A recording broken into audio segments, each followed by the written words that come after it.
The BBC has learnt that the Metropolitan Police is planning to close half the front desks at its stations. It means there'd be fewer than 20 left in the capital where people can speak to an officer face to face.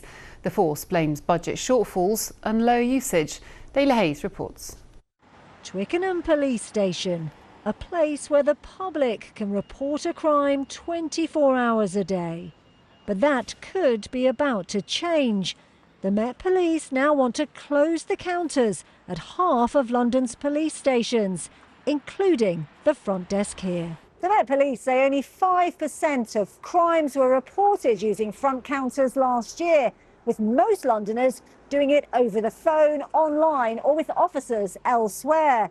But critics say once these counters close, entire boroughs will be left without any way to report a crime in person. The Met say they're still consulting, but the leaked plans show the number of front desks in London will go from 37 to 19, with only 8 staying open 24 hours a day. The leader of Richmond Council says the Met should reconsider. It's an incredibly bad move. At the moment, trust and confidence in the police is at an all-time low, and the suggestion that they're going to further retreat from interaction with the public is a really bad idea. If Twickenham closes, the nearest 24-hour station will be in Acton or Sutton. I mean, Sutton is far and there's not even easy transport to Sutton, so disadvantaged people can't go and report crimes to the police in Sutton. Yeah, and Richmond's gone now too. I ain't got much thoughts on the police, to tell the honest truth, but just is what it is, I suppose, you know what I mean? Like, police don't come out anyway. I think if the money was put into actually having people on the street, I would be in favour of it.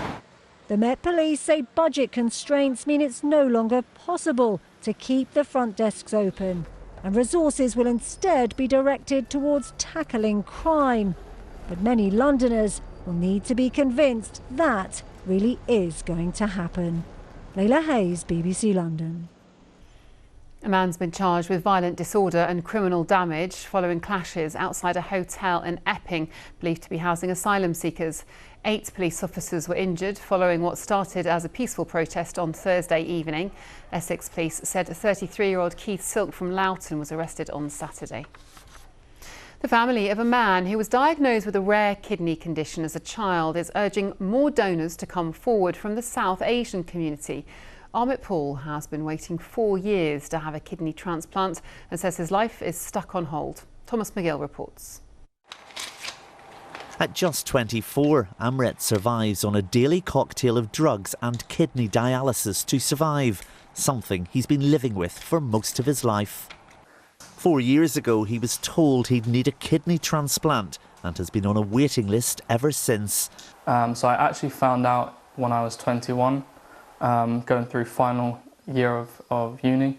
I kind of went into a shell. These are the times really when I found out, and up to now, they're the times where you're starting to become an adult and go through new experiences, but I've been, in a way, on hold. And Amrit is just one of around 12,000 people currently looking for an organ in the UK. That's a record high at a time when there's been a sharp drop in the number of donors coming forward.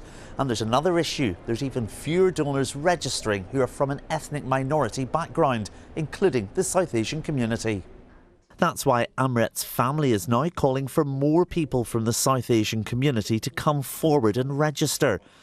As a parent, if you can't put yourself forward for your own health issues, you would go to the wider audience and ask if there's any potential where people can come forward and give him his life back.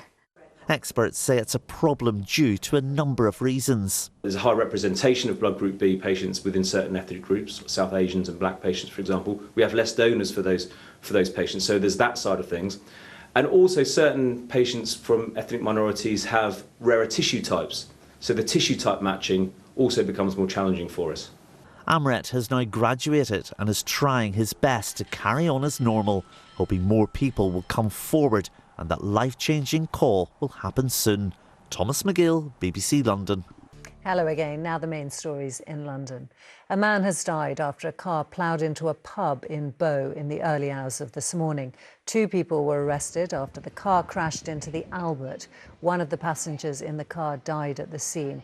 The driver and another passenger, who are both men in their 20s, have been arrested on suspicion of causing death by dangerous driving. A man has been charged with violent disorder and criminal damage following protests outside a hotel in Epping where asylum seekers were staying. 8 police officers were injured following what started as a peaceful protest outside the Bell Hotel on Thursday. 33-year-old Keith Silk of Torrington Drive, Loughton, will appear in court tomorrow. The protest came after an asylum seeker was charged with allegedly trying to kiss a teenage girl. He denies this.